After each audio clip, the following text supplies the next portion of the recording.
I got to know the Lord at a very young age. I felt very close to Jesus from a very young age. I was raised in a mainline Protestant, Presbyterian home in Wisconsin, and got involved with more of an evangelical Protestant background or evangelical Protestant tradition in my college years and thereafter.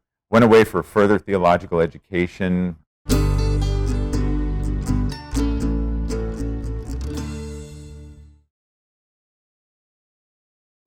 My name is Patrick Conley, and I am the host of the local radio show Practicing Catholic that airs every weekend on Relevant Radio, 13:30 a.m. I do a little bit of other work for the Archdiocese, as well as I'm also a traveling presenter for the Catherine of Siena Institute.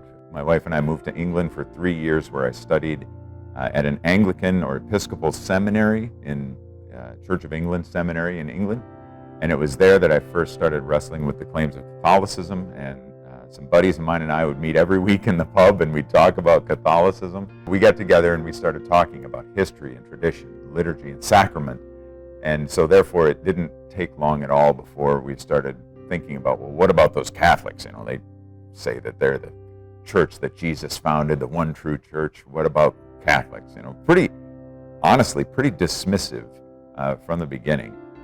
But slowly over time, as we started really peeling back the layers and looking more deeply. So we read, we discussed, we argued, we laughed, we cried, all the things that happen, But again, all of us ended up in the Catholic Church. The two of us who had families, our families are Catholic, and one who did not have a family, he's a priest now. So just the Lord worked in some pretty profound and powerful ways to bring us all into the church. I've just recently been accepted to the diaconal formation program in my diocese where I live now, and so that's going to provide a lot of formation for me, and we'll see where the Lord takes that. But with that being an exciting piece that I'm really looking forward to, so intellectual, human, spiritual, and pastoral formation going on there, I'm looking forward to that.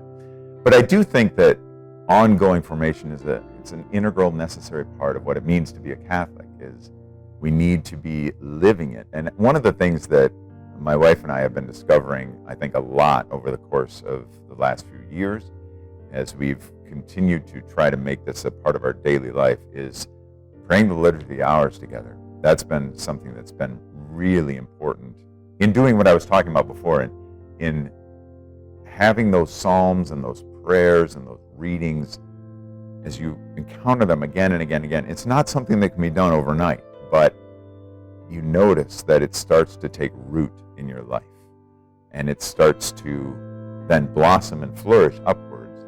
I feel like when I became a Catholic, up until that time, as I said, I was close to the Lord, but I felt like I was wading into the ocean on the shore of this, the beautiful beach, and I was able to wade in and enjoy the beauty of the ocean as a Protestant. When I became Catholic, it was like somebody handed me a scuba suit, a diving suit. And suddenly, a whole new world of my faith opens up to me. And I feel like I have only just started swimming in that diving suit, and there's so much of the faith left to